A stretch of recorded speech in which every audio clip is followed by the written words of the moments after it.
It's happening. It's happening. I Somebody think. said it's happening. Oh, yeah, we're live. Shelby said Shelby said it's happening and we're live. I'm going to trust her about that. Hello, everybody. Thank you for joining us. I'm Grant Faulkner.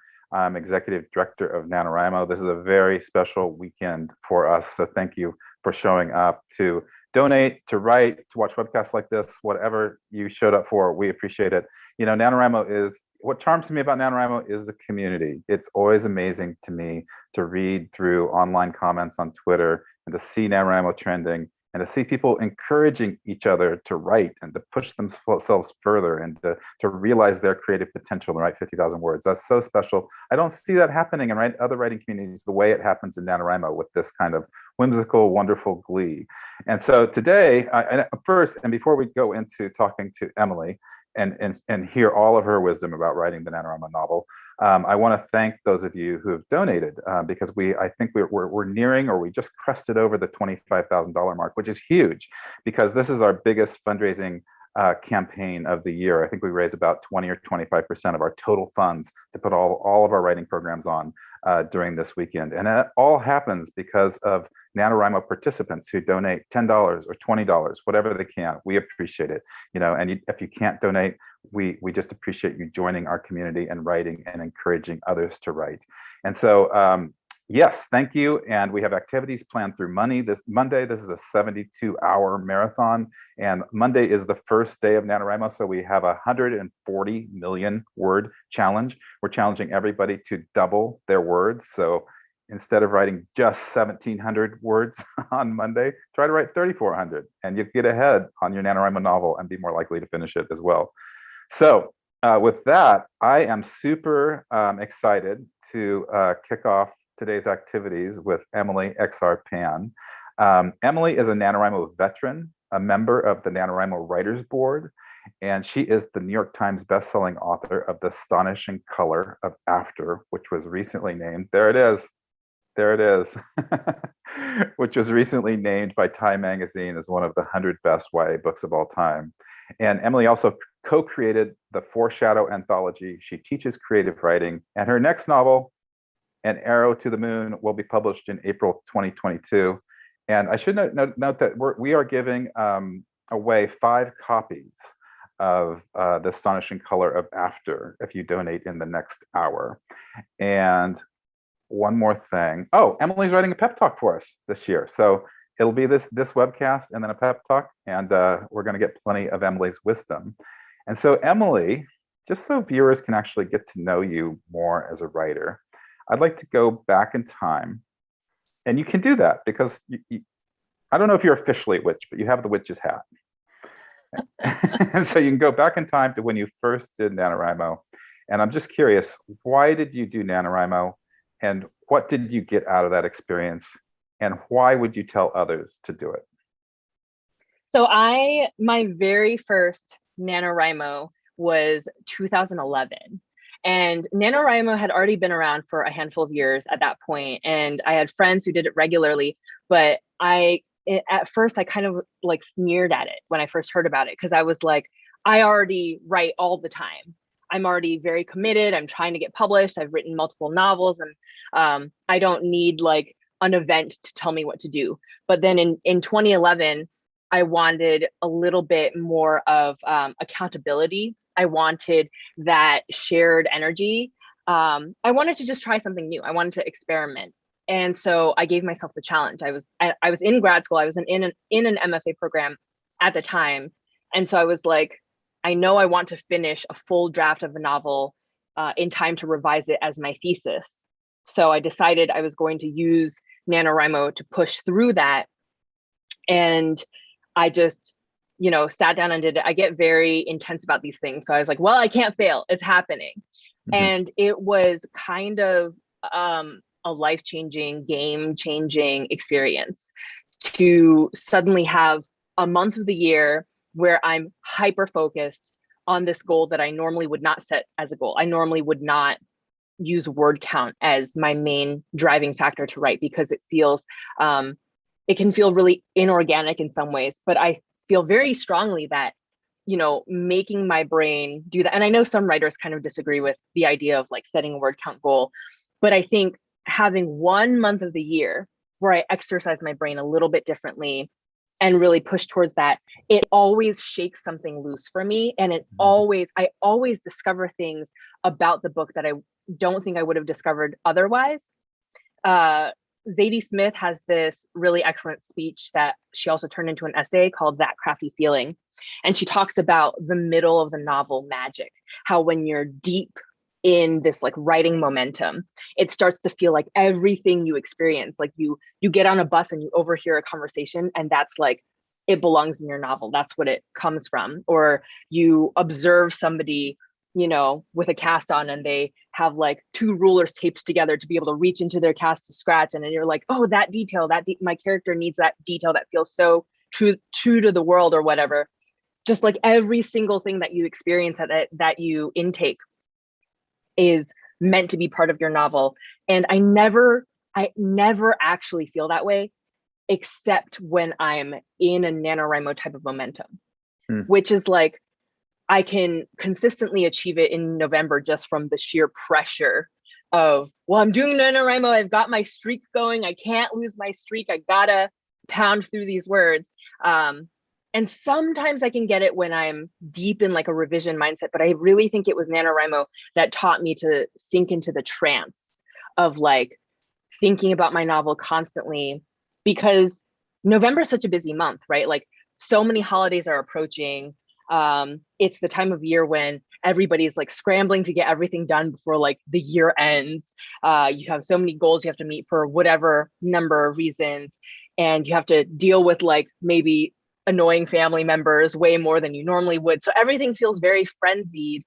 And so I love that the month of November ends up feeling sacred because of NaNoWriMo. It's like there's this external thing forcing this month to be sacred writing time for me, when if not for NaNoWriMo, I might just let it kind of fizzle. I might just be like, okay, well, this month is like out of control for me, so I'm not gonna pressure myself to do anything. And so it's really lovely to have that, because then I start like trying to steal words to put in my book from like, you know, the couple minutes that I'm waiting for a friend to meet up, or in between meetings, I'm like, oh, I've got 15 minutes. What can I write in that time? And you just magically make time. And that type of cycle of constantly having like the novel is, you know, sitting right next to me, waiting to creep in at any moment that I can find a crack of time to use. Having that makes me organically think about my novel all the time. And so I feel like I'm problem solving in the back of my head while I'm, you know, in a meeting or like doing some mind-numbing task. Like I might not be actively thinking about the novel, but the fact that there is this event going on that forces me to stay connected to the novel, even when life is so busy, it does something really magical to me. And so I'm not the type of person who feels like I can't write this way all year long. I can't be like every single day I'm going to write 1,667 words. That's the goal. Like there are some days when I write full time, right? I teach on the side, but I write full time. There are some days when I have to just sit and kind of like be in the molasses, drifting around, thinking very slowly about how all the puzzle pieces are going to connect and how all the relationships are going to pan out. And it might be like 8 hours of thinking and I have no actual words to show for it. Those days are very valuable also. But NaNoWriMo has trained my brain into, there's 1 month a year at a minimum. I try to do Camp NaNoWriMo.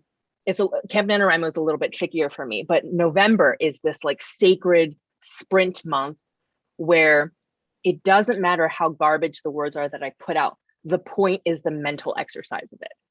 I love the language you're using to describe this experience, like sacred sprint month, trance. You know, we got into NaNoWriMo with very similar attitudes. I kind of snobbishly dismissed it for years, and then I turned to it for kind of as a creative refuge or a creative experiment. And I think like and the way you talked about time management too, I think NaNoWriMo includes so many of those different elements. And when you said the word sacred, one reason I think it's sacred is because I think as we get older, There's that Picasso quote that every child's born an artist. The challenge is how to be an artist when you're an adult, and that is a challenge. And I think Yeah. creativity, writing novels, goes lower and lower on our to-do lists until they're not even visible. And the sacredness of NaNoWriMo for me is that you get to make creativity a priority for a whole month. You get to make writing a priority. Right. And I mean, a lot of people who are not working authors professionally have this impression that like, if you're a full-time author, all you do is write. And that's just completely not true. Like I spend so much of my time like dealing with administrative things, answering emails, having back and forths with like my publicist, or like figuring out marketing things, or teaching writing as a way of having a steadier income if my writing is feeling a little slower. And so the reality is that even as a full-time writer, I still have to have the discipline to find the time, the sacred time, to just be engaging creatively. Yeah. Like even as a full-time writer, that is still a struggle. It's so easy for me to be like, oh, well, I have to answer these interview questions, so let me prioritize that right now. I have to like, figure out these logistics for this book that's coming out, so let me do that right now. It's so easy for all of the writing part, which is the reason I became an author, to kind of become secondary to all the things that have actual external deadlines. Like if I'm in a conversation with someone and they're like, we need you to turn around this essay by this time so that we can use it to promote your book, then suddenly the essay is more important than whatever chapter I'm working on. But if all my attention goes to that, then I don't write my books. That's the whole point, is to write the books. And so it's really nice, I think, to have, it kind of feels like CrossFit to me, right? Like you do different types of exercises to nurture your body in different ways. So similarly for my creativity, I have different exercises to nurture my brain and the art that I'm making in different ways. And NaNoWriMo is one of these components that I think, even people who feel like, oh, I can't write towards a word count because that type of thinking like really messes with me. I'm an advocate for like, well, challenge yourself to do something completely different. Like what kind of discovery can happen if you just hold space for this experiment 1 month of the year? Yeah, that's exactly the way I view it too. It is a type of CrossFit. It's oddly a sprint and a marathon, but not the marathon that a novel usually takes, which it can take several years to write a novel, and you write the first draft in NaNoWriMo. And on that note, I remember you telling me about the astonishing color of after once, and the journey that you went through with that included NaNoWriMo, I believe, but also went beyond that, of course. And so I was just wondering, like, what role NaNoWriMo played in your first published novel. Yeah, so Astonishing, I started this novel in 2010. I started it when I began my MFA program. And I just want to like pause a moment to mention that I don't think anybody needs an MFA. I'm just mentioning that I did an too. MFA. I have one. Yeah, sorry. I don't like particularly advocate for doing an MFA program. It's not for everyone. But I happened to be in a point in my life where I was doing it. I went into the program knowing that I wanted to tell a specific story that was inspired by my grandmother. And so I started writing Astonishing in fall of 2010, and it morphed many different times. And then in 2011, when I decided to try Nano, I had actually paused on Astonishing, and I was working on a completely different book for NaNoWriMo, and then revised that book a whole ton, and then started to realize that I wanted to go back to trying to make Astonishing work. So I had tried it many different ways, and I had I did multiple NaNoWriMo events in order to work through drafts of it. So, a lot of people have this sense of like, okay, I spend all of November pounding through a full draft or 50,000 words of a first draft, and then I spend my time revising after that, and that's it. I actually use NaNoWriMo as revision times for myself as well. So, and when I say revision, like I consider myself a chronic rewriter. Like I will overhaul something. I'll write like 3 full drafts of something, and then start over again from the blank page. And so that still feels like NaNoWriMo to me. It doesn't feel, I'm not like borrowing words that I wrote before. I'm literally starting from a blank page. It's very much the same thing, I think, as if someone were to aggressively outline for all of September and October and then begin writing and drafting in November. But I also just feel like, you know, the spirit of NaNoWriMo is really to commit to doing the words that you're capable of doing. Like, you can aim for 1,667 words a day if you want, but you also, I think you're also doing NaNoWriMo correctly if you aim for 200 words a day and you really stick to it, you know? And so so for me, it was just this way. NaNoWriMo has always been this way of like pushing through whatever goal I have in the moment. And, you know, other people might be like, well, that's cheating if like you're revising or whatever, but that's not the point. The spirit of it is being fully committed to a specific project and trying to get yourself to the finish point, because getting to the finish point, that's the thing that messes with your mind the most. This fear of not being able to finish, and the fear of not being able to finish, and the fear that like when you do finish, it's not going to be worthy, it's not going to be good enough. And so then that fear makes you even less motivated to finish because you don't want to have to face that reality. And so NaNoWriMo is kind of about setting all of that aside and boiling it down to just the goal of being committed to something and trying to like shove aside those fears. You said that so beautifully, Emily. So thank you so much. And I'm going to just remind viewers that we're giving away 5 copies, or Emily is, of The Astonishing Color After, and they'll be personalized with her personal panache and touch. And then I forgot to mention this earlier, but please put your questions in chat, and in about 15 minutes, we want to answer all your questions about writing. So we will, I'll ask Emily the questions you put in chat. So please do that. And Emily, I want to thank you for saying the way what you said that was so important to me was this, that NaNoWriMo is about the spirit of commitment and to finishing, and to realizing your creative potential. And even if you write 200 words a day, that is doing NaNoWriMo. And I think that's really important to say, because I can't tell you how many times people have apologized to me for only writing 10,000 words, or I can't tell you how many times people have quit on day 3 or 4 or 5 when they fall behind their word count by a little bit. And that's not, like you said, the spirit is about the spirit of commitment. So I always tell people, if you've fallen behind your word count, readjust your goals, but keep writing. That's the purpose. I mean, we really just want you to write. And when somebody like maybe critiqued you for revising instead of writing from scratch, that's also like, we don't want to bar somebody from the NaNoWriMo doors because they're revising. We actually call them NaNoWriMo rebels. So thank you so much for saying that. Yeah, well, I'm curious. I'm going to drop I drew up some questions beforehand, and I have this funny quote from Somerset Maugham, who said there are 3 secrets to writing a novel. Unfortunately, nobody knows what they are. I got a hunch you know what at least one of them is. So I definitely don't know what they are. What if you could hazard a guess? What would be the one magic rule of writing a novel? You've said so many already. I think it would be the letting go of the fear. The fear is debilitating. The fear like freezes you in place. There's so many things to fear, right?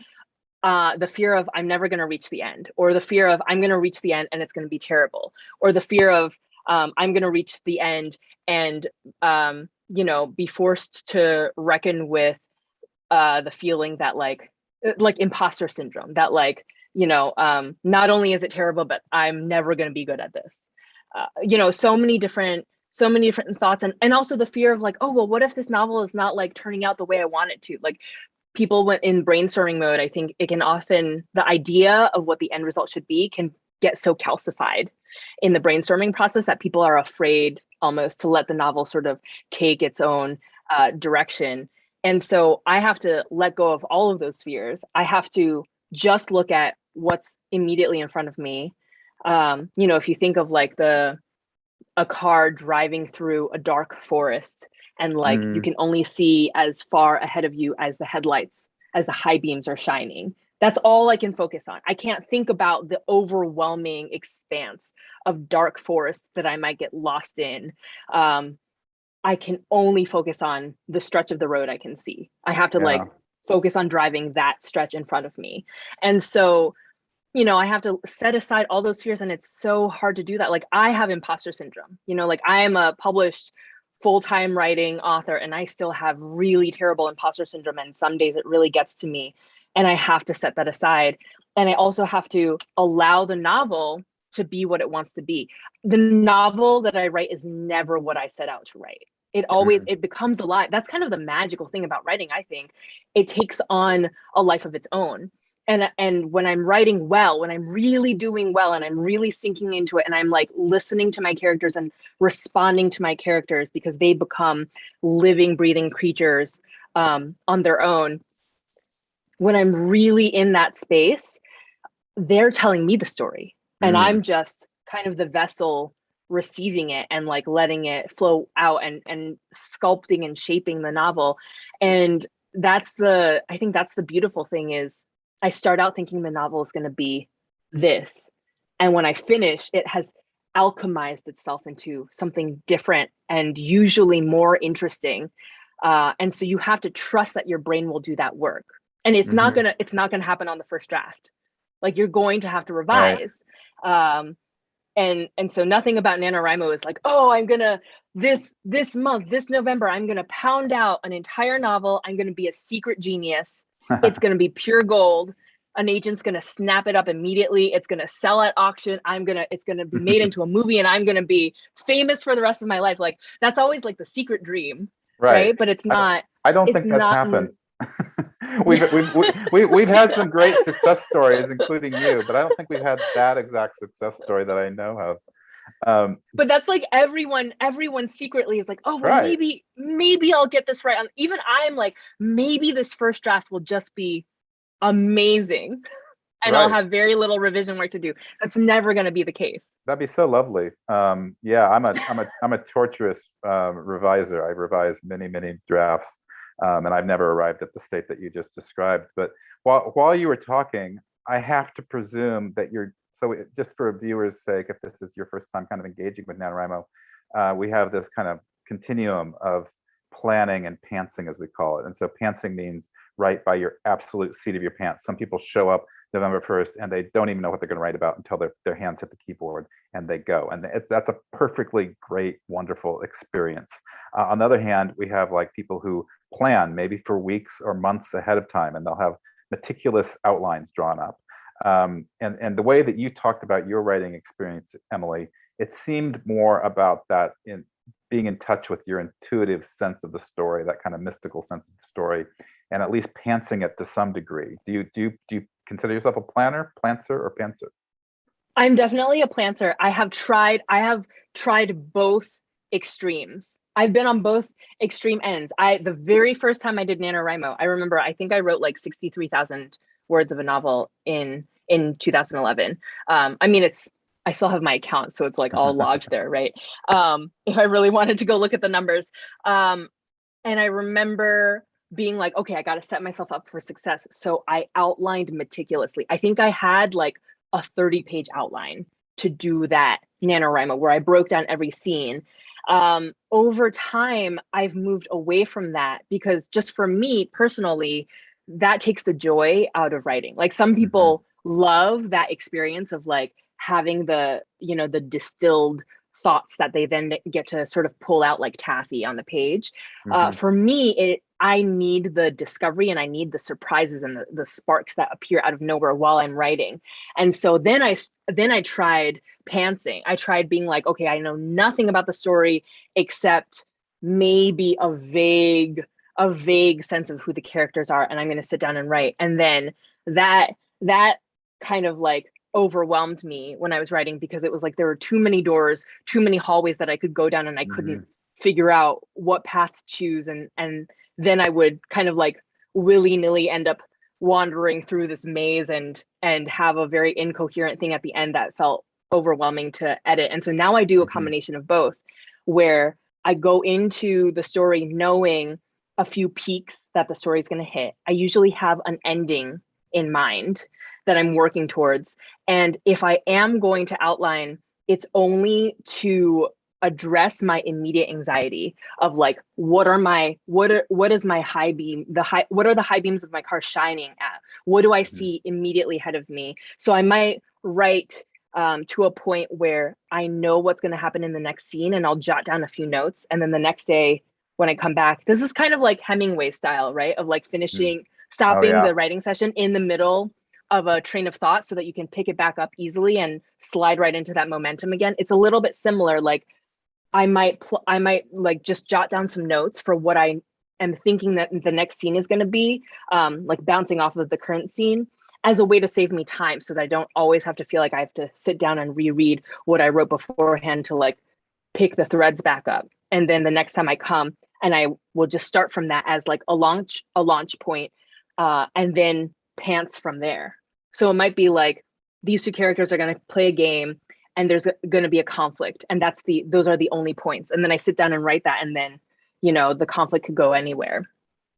I love that. Do you know, when you're talking about that kind of Hemingway method, and just so viewers know, Hemingway said what? He always said that he would stop writing when he still had more to write that day, so that it would kind of percolate in his unconscious, and then he'd wake up the next day and be able to kind of continue writing.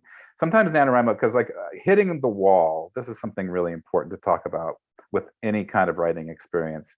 But no matter whether you're writing a novel in 30 days or 3 years, you're going to hit the wall, maybe numerous times. It usually happens about mid-month. That's why we call it the muddy middle. And I always tell people, before you start NaNoWriMo, it's good to like think about a strategy of what you're going to do to keep writing, because a lot of people do stop at that point.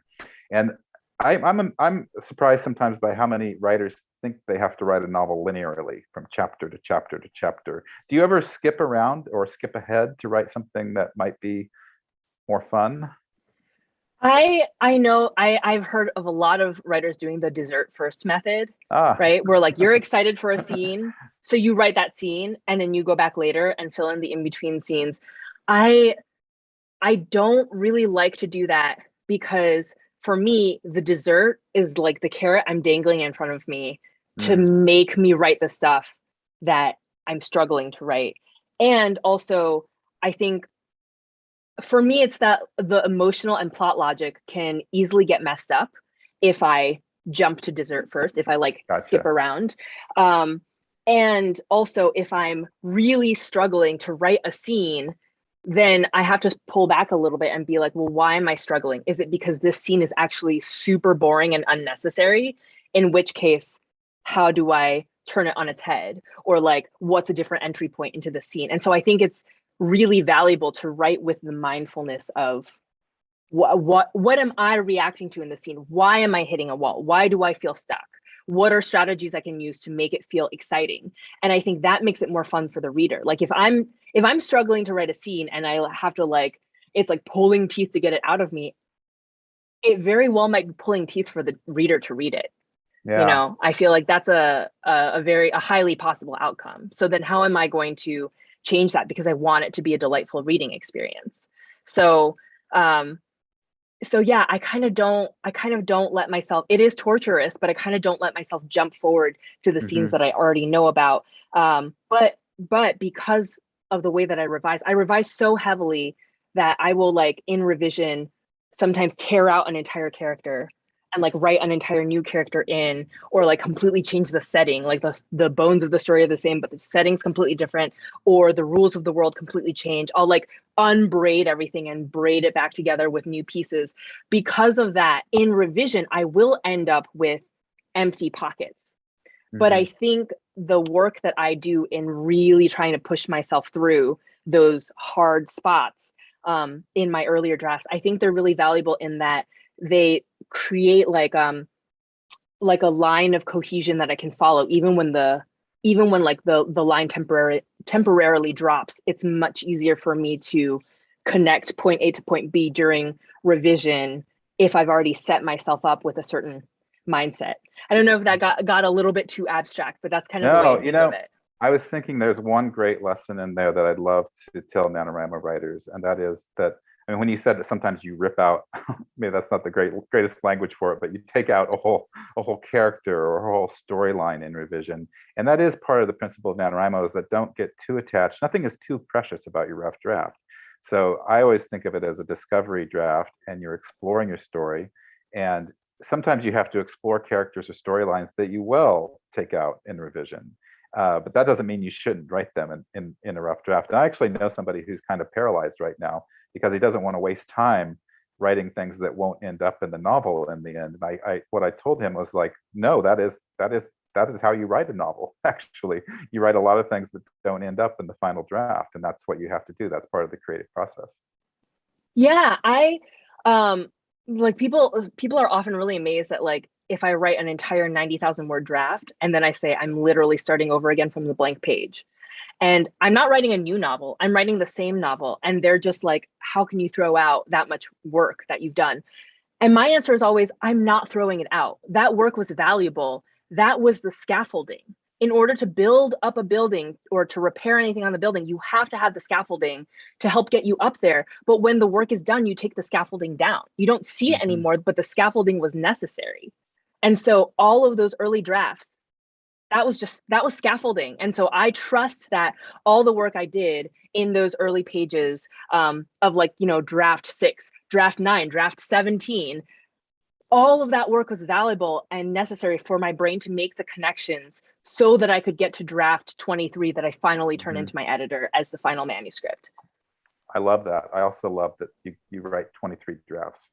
So I'm not the only I literally one. wrote 23 drafts of An Arrow to the Moon. Did you really? It was, yes, it was, as you use the word torturous, and that is so accurate. It was definitely a torturous process. But yeah, I wrote 23. I believe it was draft 23.6 that I to be specific, that I turned into my editor as my final manuscript. Somewhere after the third draft, I lose track of I'm like, what is a draft? How do we define a draft? Well, I have an obsessive numbering system. That's the only reason why I know. So that if I need to revert back to something. That is good. I need that. I like to know. I'd like to know if I wrote 23 drafts. I want to turn to some questions, though. We're getting some questions from our viewers. Thank you so much for submitting them, and keep posting them. First question from Maya Robinson. What is it like being a magical realism author? So I actually don't think of my writing as magical realism. Magical realism is a genre that was born specifically out of the oppression of Latinx people. It was a genre that arose as their way of fighting back through art and tackling these really difficult experiences that are unique to their community. And so I kind of don't feel like I can use the term magical realism because I'm not part of that community, and I'm also, the magic in my stories doesn't exist the way magic exists in magical realism, where it's very much baked into like the world and the culture. So it's a mouthful, but I guess I always describe my books as like contemporary with magical elements. I don't know. Barnes and Noble shelves my books as fantasy, so call it whatever you want. But I mean, for me, what is it like? I'm constantly challenging myself to do something a little bit stranger or a little bit more unexpected. The reason why I write magic set in like the real world, like sort of grounding a story in the real world, but then with magical things happening, is because as a young reader, as a kid, and I mean, even now still, the thing that I've always wanted the most was to, turn a corner and discover something truly magical in the world, like go for a walk and like glimpse something in the trees in the park and be like, oh my gosh, and be blown away by a real instance of magic. And so that's the mindset that I approach with all my stories, is how do I make it so that you believe that we're in the real world, but then you also can believe that you might, take a weird turn, or you get on the wrong bus and suddenly you're somewhere magical, or you walk into a situation and things are a little bit off kilter, a little bit strange in a really delightful way. So that's and kind of like what is tricky about that is figuring out, how do I establish the rules of the world such that the reader understands we're in the real world, but then also establish the rules of what's magical such that it's believable that in the story that could exist in this world.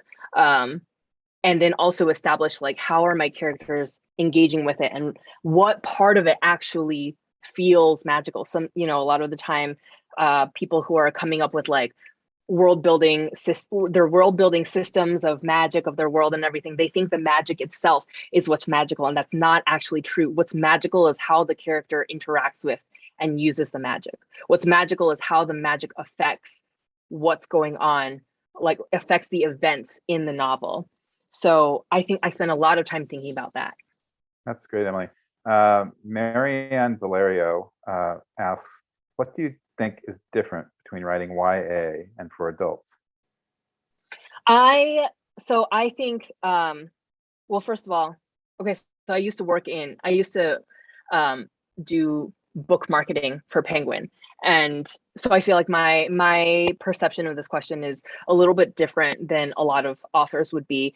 You know, YA was a pretty new genre in the early aughts. Like when I was a kid and I went to the library, if I wanted to look for something that would now be labeled YA, I would go to the juvenile section. You know, like juvenile fiction kind of encompassed everything from like higher level chapter books and middle grade books and YA. And YA fiction kind of came about as this way for people to be able to walk into a bookstore and immediately find the section that was books about teenagers. And that was kind of how it started.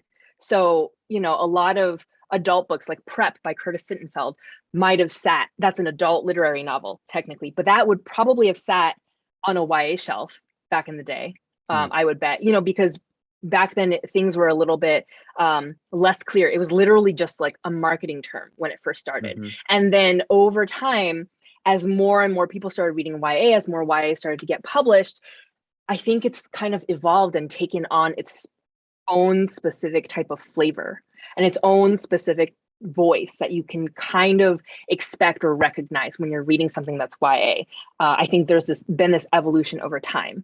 But what my approach to it is, I also write adult, and my YA, my adult content are different, right? Like my adult content is going to be maybe a little darker, maybe a little bit more explicit, a little bit more graphic. My YA content is going to pull back a little bit more, not because, you know, the teens are innocent or anything like that, but just stylistically, the type of language that I would use to engage with, like, let's say I'm writing like kind of a sexy scene and two characters are flirting and it's getting kind of sexual. The kind of language I would use around that would be different for YA versus for adult. And I kind of feel like that's maybe one of the main differences. And the other, actually probably bigger difference, is that I don't feel like an adult novel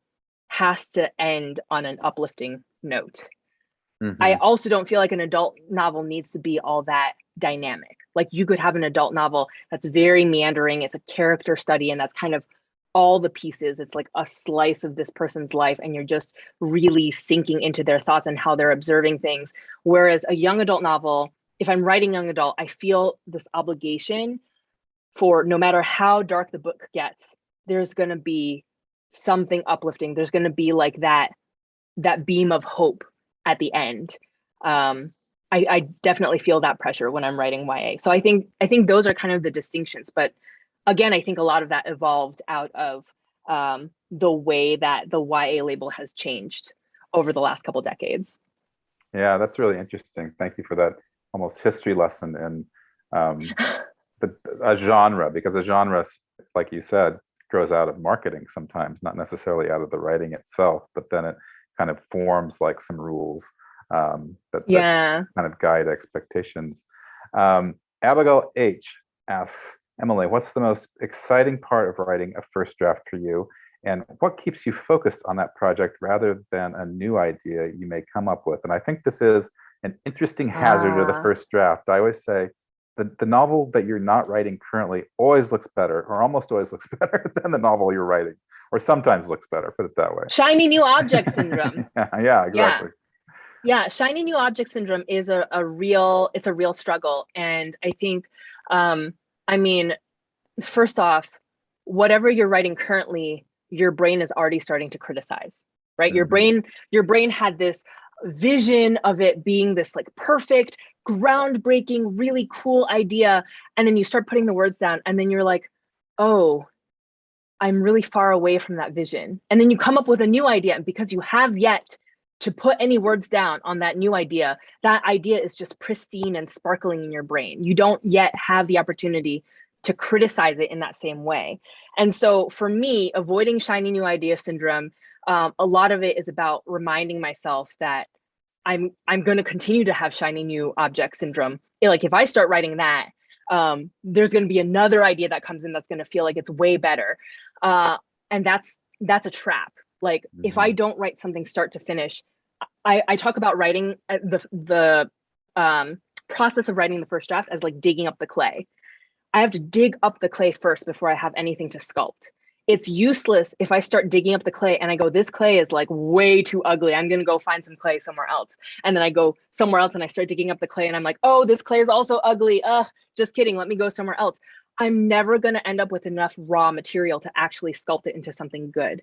And so my way of dealing with it is I will usually open up a document and start putting down my ideas for that shiny new object so that I don't have to stress about, is this going to leave my brain? Am I going to lose this idea forever? I put down any, especially if I'm having a day where I'm feeling really stuck in a project and my brain just wants to think about new characters, I'll be like, okay, I'm allowing myself this time. I'm sitting down, I'm writing out everything I know about these characters, everything I know about this premise, everything that makes this story feel exciting.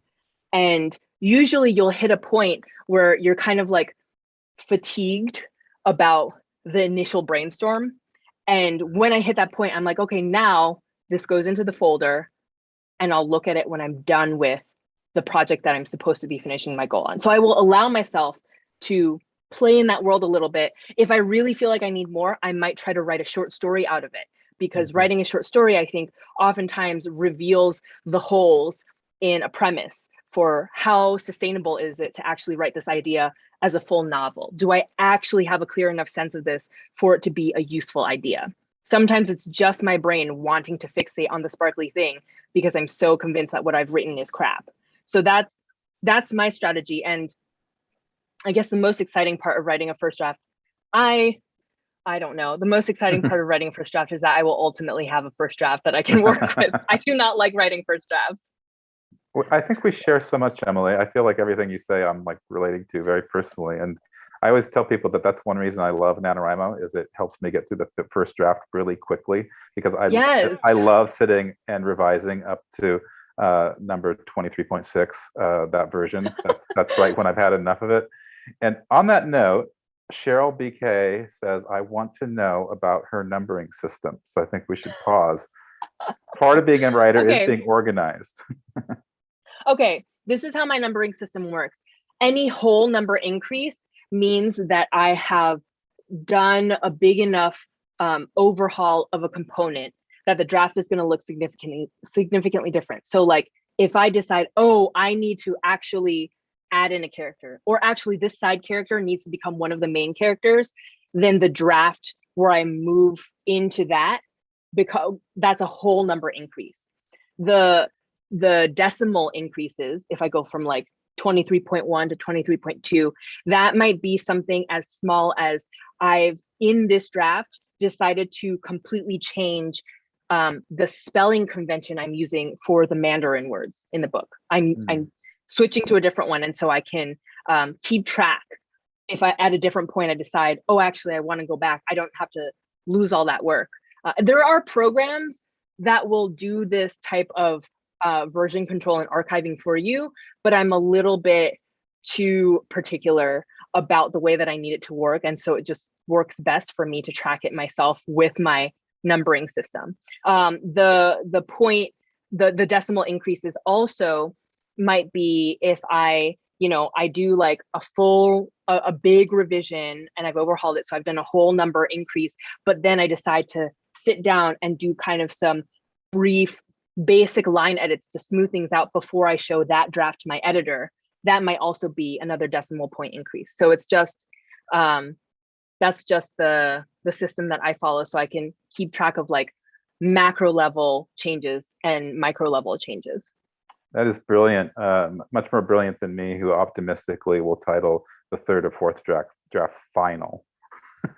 And then you're like, final, final. Exactly. And then it's like, final, final, final, final for real this time draft. Exactly. That's basically my numbering system. So I'm going to adopt yours. I really appreciated what you said about fear earlier, and I think we could do a whole fantastic webcast or webcasts on fear, because I think it affects writers in so many different ways. And I think Serenity Rose Art is getting at this a little bit. She asks, how do you get over the worry of your writing being absolutely terrible? I haven't written like this in a while. I really want to write this story, but I am worried that I may fail. So I think that's a fear of failure. The only way to fail is to not write and to abandon the project. That's the only way to fail. Mm-hmm. I really understand the worry of the writing being terrible. But I think that's where it's like, you have to focus on the fact that you need the clay, you need the raw material. You can't, while you're digging up the clay, you can't obsess over how ugly the clay is while it's in your hands, right? Like, you're still going to have to go through the process of like cleaning up the clay, and like, you knead out all the air holes, and then you start to sculpt it into something. And then after all of that, you bake it, you have the glazing, you have the, all the final steps of it. It's multiple steps. And on the first draft, it's so hard to let go of. I really struggle with it. I want my first draft to be like beautifully written. I want every sentence to flow. I want to have no excessive repetition in my words. I want every character's banter with each other to be just like perfect and leaping off the page. And that's just, it never comes out that way. And so I have to think of a first draft as being, a lot of it is my brain figuring out what the story is before I can actually tell it to other people. Mm-hmm. And so that gives me I can basically think of the first draft as being like a placeholder experience. Like, it's me gathering my thoughts before I'm gonna give a presentation. Like, imagine if you were gonna walk into a room and give a presentation to a whole bunch of people, you probably wouldn't do that without sitting down and making some notes and thinking through it for yourself first. And some of those notes might be terrible, and you might trash a whole bunch of them, and you might restructure your presentation. The revision is where I figure out how I'm supposed to present it to other people. So it doesn't matter how terrible the sentences are in my first draft. It doesn't matter if my characters are two-dimensional in the first draft. I have to, and like, my editor expects my first drafts to feel like that. My editor knows that I'm probably going to deliver a first draft where like half the characters don't feel like real people, and I'm just figuring out things, and like half of the world doesn't make sense. The rules are like super flimsy, and I have to flesh things out. And her job is to guide me in some of that. But I can trust that I know how to do that. I can also trust that she knows how to do that. I don't have to worry about like, oh no, what is this first draft going to look like? Because the first draft is not the point. The first draft is the prep work. The first draft is what I'm doing on the scratch paper. I think you brought up something really interesting just right then, Emily. And I think sometimes I wish that our favorite writers would publish or release their rough drafts, because then we could see that they also start out. I'm convinced that no one's rough draft, even a great writer, isn't probably that much better than mine, for instance. It's probably better, but maybe not that much better. And I think sometimes, like, just going back to Serenity's question, that sometimes we judge our writing terrible because we're actually comparing it to that final published version of the novel, and we're not comparing it to the rough draft that's there. And I don't know anybody who doesn't write a crappy rough draft, basically. I think it's part of the process. I've in my newsletters, I like to share like a sample from the original draft of a novel, so that people can compare and kind of see just how much has changed, whether it feels terrible or not. It's hard to say whether something feels terrible if you're only reading an excerpt of it, right? Like, the writing might be beautiful and it might all sound very cohesive in the first chapter, and then the rest of it falls apart. So you can't really judge things based off that. But I love what you just said of like, if you're trying to compare what you're writing with like a final draft of something, that's a waste of your time. It's like, I don't know if Serenity, I don't know if you've ever like painted with watercolor or anything, but it would be like looking at a finished watercolor painting and then looking at the start of a new watercolor painting where like all you've done is like done some pencil sketching and maybe you've like put in the reds and the yellows, and you're going to be like, oh, well, it looks horrible compared to like the finished watercolor with like all these vibrant colors and all these details, and the way that everything is kind of like melding together. You can't compare it, you know, like the first draft is the first step, or maybe the first couple steps of that watercolor. And you have to trust that you will layer it up later over time. So it's just not, it's like I really struggled with that when I wrote Astonishing, and then I started writing An Arrow to the Moon. I had in my head, like I remembered in my brain, the end result of Astonishing. And I kept beating myself up when I started writing An Arrow to the Moon, because I was like, why is this not good? Why is this feeling so terrible? And I kept having to remind myself, it's because I'm literally starting with the base layer. There's nothing on my watercolor piece of paper yet. I love that metaphor of the watercolor. Nick C asks, any suggestions on how to get through the intimidation of sharing your work with others for critiques or encouragement? I think it's amazing. Yeah, I think it's amazing to have critique partners. And I think there are multiple factors to this. First is finding a critique partner or multiple critique partners that are a good match for you personality wise, and like writing wise. So people who are going to be excited to read the type of thing that you're writing, and also people who have a similar mindset, and also people who are not going to be like feeling like they're in competition with you. So one of my critique partners, there multiple authors do this, but there's an author who would like put up a blog post to basically let people comment on it, about like their favorite books, what they like to write, what type of critique partner they're looking for. And I found somebody who felt eerily like me.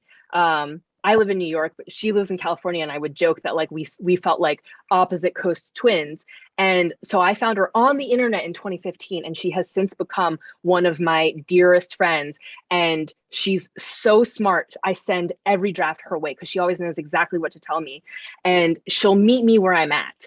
Right? She'll see that I'll say, okay, I just need you to react to the structure here, or I'll say, I need you to tell me if this makes logical sense. And so she's not gonna go outside of those boundaries that I set. And so getting over any like intimidation or fear, it's because sharing your work, it puts you in a very vulnerable space.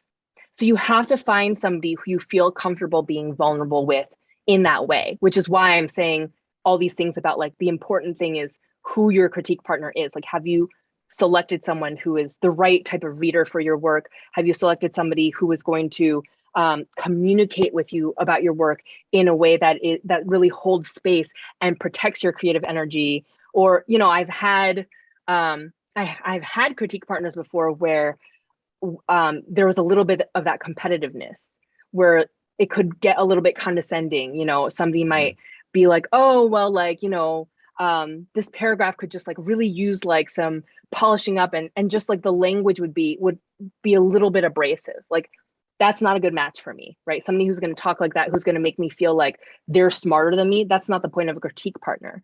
And so I think it's about like finding someone who's good for you, not being afraid to like set boundaries, and then agreeing to be vulnerable with each other. And I think it makes it easier if you swap writing at the same time.